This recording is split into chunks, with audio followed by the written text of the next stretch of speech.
Welcome to Power in Words, a quiet space where we gather to seek understanding, draw strength from shared experiences, and find the kind of positive energy that endures long after the screen goes dark. Here we believe in the quiet resilience of the human spirit. If you have found your way here today, it is likely because somewhere, beneath the rush and noise of daily life, you are looking for a moment to pause. You are seeking a voice that does not demand more from you, but instead asks you to sit down, take a breath, and simply exist. We are here not to tell you how to live, but to walk alongside you as you navigate the complexities of being human. Today we are focusing on something so incredibly close, so intimately familiar, that we almost entirely overlook it. We are talking about the only thing that is ever truly yours, the present moment. Have you ever noticed how much of your life is spent anywhere but here? It is a peculiar, almost tragic habit of the human mind to treat the present as if it were merely a stepping stone. We often view right now as just an obstacle to overcome on the way to somewhere else, somewhere supposedly better. We wake up mentally planning our commute before our feet even touch the floor. During that commute, we rehearse conversations we anticipate having at work, defending ourselves against criticisms that haven't even been spoken. At work, we count down the hours until evening, watching the clock with a quiet sense of desperation. And in the evening, when we finally have the time we craved, we find ourselves either ruminating over what went wrong during the day or anxiously mapping out tomorrow. It is as if we deeply believe that real life, the good part, the peaceful part, the part where we finally get to exhale, is always just around the corner. We tell ourselves that we will finally be happy when we get the promotion, when we meet the right person, when the kids are older, when the debts are paid, or when the weekend finally arrives. We postpone our actual lives, trusting our joy to an imaginary future that is never guaranteed. This endless cycle of mental time travel is exhausting. It is not just a habit, it is a heavy burden. It is the root of so much of the low-grade anxiety and lingering dissatisfaction that plagues modern life. We drag the heavy baggage of our past, our regrets, our perceived failures, the hurts we have endured, into every new situation. We allow old ghosts to haunt our current reality, viewing new opportunities through the lens of old pain. Simultaneously, we project ourselves into the future, a realm constructed entirely of our own fears and desires. We build intricate, terrifying scenarios of what might happen, agonizing over potential catastrophes that may never materialize. In doing so, in this constant swinging between what was and what might be, we completely miss the only reality that actually exists. The renowned spiritual teacher Eckhart Tolle captured the essence of this dilemma perfectly when he said, "Realize deeply that the present moment is all you ever have. Make the now the primary focus of your life." Understanding this deeply, not just intellectually nodding along, but emotionally absorbing it, requires a radical shift in perspective. It demands that we confront the ways in which we use the past and the future to avoid the discomfort of the present. Because, let us be honest, the present moment is not always pleasant. Sometimes it is filled with sharp pain, with crushing boredom, with a deep ache of loneliness, or with profound unsettling uncertainty.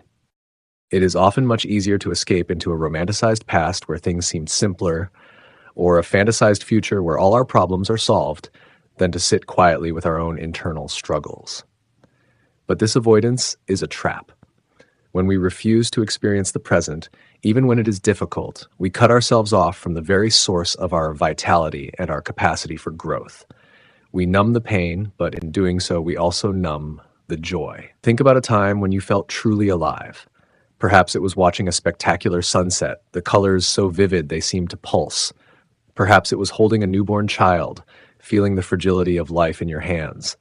Maybe it was standing on a mountaintop after a grueling climb, your lungs burning but your spirit soaring, or being completely absorbed in a creative task where hours felt like minutes. In those moments, where was your mind? Was it worrying about tomorrow's deadline or replaying yesterday's argument? No. Your mind was entirely synchronized with your body, anchored firmly in the experience of the now. Time seemed to stop, or perhaps it ceased to matter altogether. You were not a collection of memories, insecurities, and anxieties. You were a pure experiencing presence. These glimpses of profound presence reveal a fundamental truth. Peace is not found by rearranging the circumstances of our lives until they are perfect. Peace is found by changing our relationship to the present moment, whatever it may hold. The challenge, of course, is how to sustain this presence amidst the relentless demands of daily life. Our minds are conditioned by evolution and society to wander, to analyze, to judge, and to narrate. We are constantly narrating our own lives, telling ourselves stories about who we are, what others think of us, and what every little interaction means. This internal monologue is often harsh, critical, and fear-based. It is the voice that tells you you aren't doing enough, that you should have known better, that you are falling behind. This narrator separates us from our direct experience, acting as a thick filter that distorts our perception of reality. To awaken to the present, we must learn to quiet this narrator. We must learn to step out of the rushing stream of compulsive thinking and become the silent observer of our own minds, standing on the riverbank watching the thoughts flow by without being swept away by them. This does not mean that we should never think about the past or plan for the future. That is a common misunderstanding. Practical planning is necessary for survival and progress. We need to remember where we left our keys, we need to learn from our past mistakes, and we need to schedule appointments for tomorrow.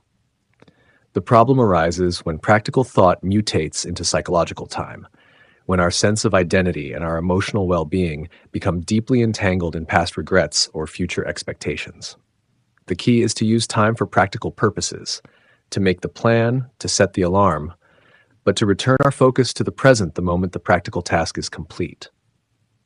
As the philosopher Marcus Aurelius wisely noted, "Do not act as if you were going to live 10,000 years. Death hangs over you.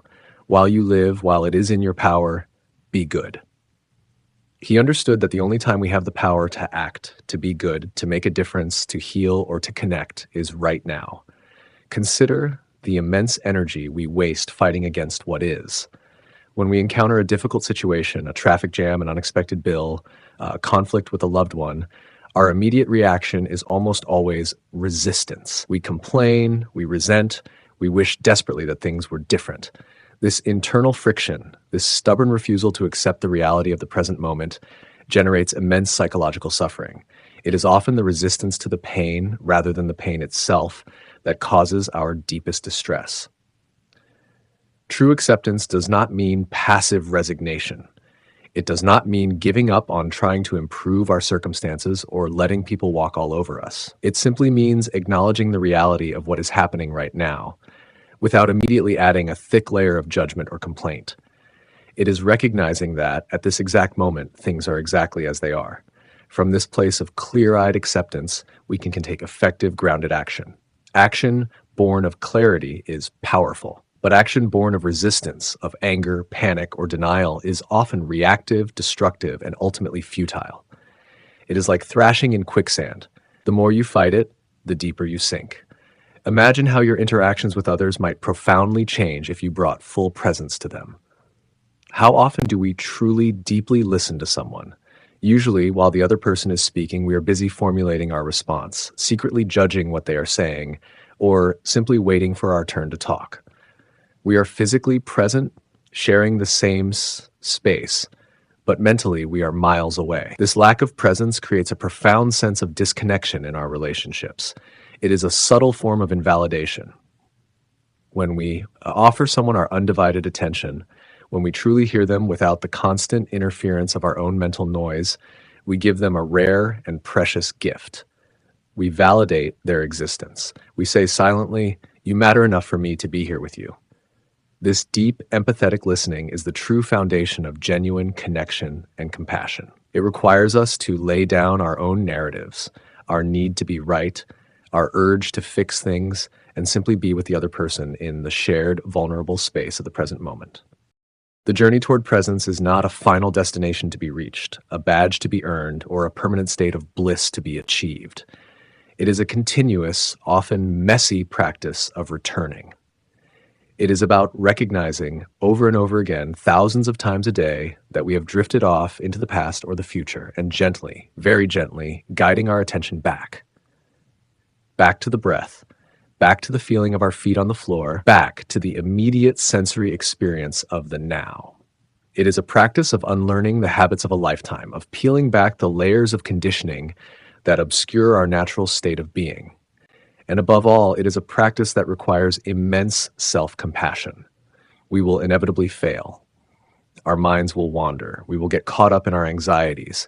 We will react unconsciously to old triggers. We will lose our temper. When this happens, and it will, the most important thing is not to judge ourselves, not to label ourselves as failures at mindfulness, but simply to notice what has happened and begin again. Every single moment is a fresh opportunity to start over, to choose presence over unconsciousness. As we cultivate this awareness slowly over time, we begin to notice a subtle but profound shift in our experience of life. The constant thrumming undercurrent of anxiety that once seemed so normal, so inescapable, begins to lose its sharp edge. We realize, often with a sense of relief, that most of our fears are based on imaginary future scenarios that we have conjured in the theater of our own minds. They are stories we tell ourselves, not facts. The past, too, loses its tight grip on us. We understand that it exists only as memory, a fading echo that only has power if we choose to amplify it in the present moment. We discover a new sense of spaciousness within ourselves, a quiet joy that is not dependent on everything going perfectly in our external circumstances. We find that the ordinary, seemingly mundane moments of our lives, drinking a quiet cup of coffee in the morning light, washing the dishes with warm water, walking down a familiar street, are imbued with a quiet beauty when experienced with full, undivided attention.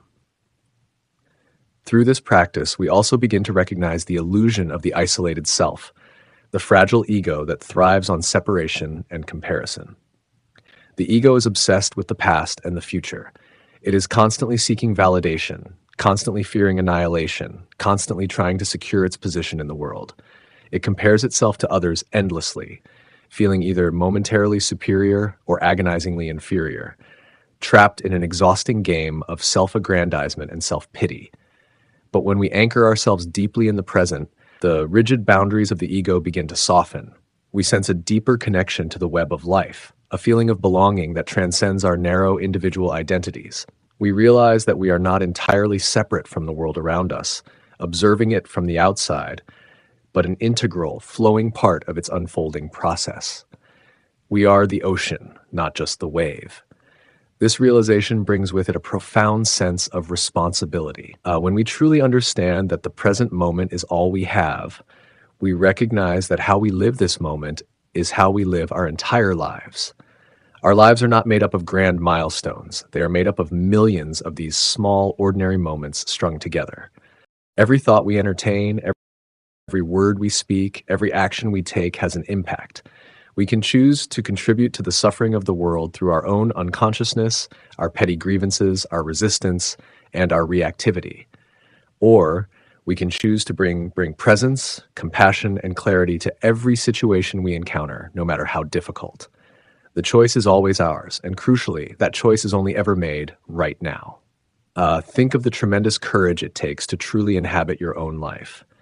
It is terrifying in a way to let go of our comforting illusions, our deeply held narratives about who we are, who we have been wronged by, and how the world should be.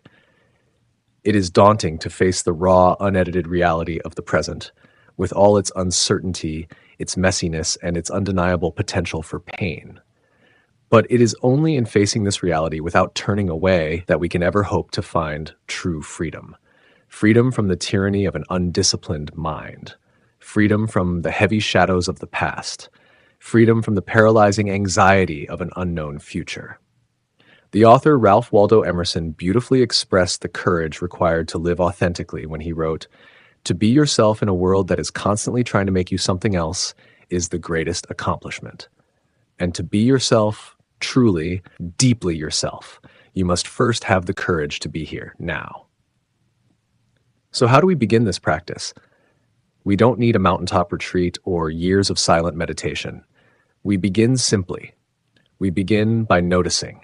Right now, as you listen to these words, bring your attention to your physical body. Feel the solid weight of your body against the chair or the floor. Notice the rhythmic rise and fall of your chest as your breath enters and leaves your lungs. You don't need to change it, just notice it. Listen to the sounds around you, perhaps the hum of a refrigerator, the distant sound of traffic, or the wind outside. Listen without labeling them as good or bad, without judging them. Just let them be part of the landscape of the moment. Notice the thoughts that are inevitably passing through your mind, but try not to get entangled in them. Don't invite them in for tea. Watch them arise and pass away, like clouds drifting across a vast sky. Remember, you are not the clouds, you are the sky. You are the vast, spacious awareness in which all these experiences, the sounds, the sensations, the thoughts, arise and dissolve. This simple, radical act of noticing is the gateway to presence. It is a portable practice that you can carry with you throughout your day, no matter where you are or what you are doing. When you feel stressed, anxious, or overwhelmed by the demands of your life, take a single moment to pause. You always have time for one breath. Take a deep breath and deliberately ground yourself in the physical, tactile reality of the present moment. Ask yourself, what is actually happening right now, in this exact second, before my mind adds its dramatic commentary, before it catastrophizes about tomorrow? More often than not, you will find that the present moment, stripped of its psychological baggage, is manageable. You can handle this second. It is only when we project ourselves into the future or drag the heavy past into the present that life feels unbearable. Let us commit to this practice together, not as another demanding task to add to our endless, guilt-inducing to-do lists, but as a fundamental shift in how we relate to our own existence. Let us commit to showing up for our lives, not just when things are easy, pleasant, and going our way, but also when they are difficult, painful, and confusing. Let us offer ourselves the profound grace of self-compassion when we stumble and fall back into old habits, knowing that the path to presence is not a straight line of constant progress, but a continuous spiral of forgetting and remembering, of wandering off and returning home. Let us deeply recognize that our capacity for joy, for genuine connection, for unshakable peace, is not something we have to earn through endless striving or achieve by becoming someone better. It is our natural state, waiting patiently to be uncovered beneath the thick layers of mental noise and societal conditioning. As we journey together through the complex landscape of our own minds, let us remember that we are never truly alone in this struggle. We are all grappling with the same fears, the same persistent doubts, the same restless, wandering minds.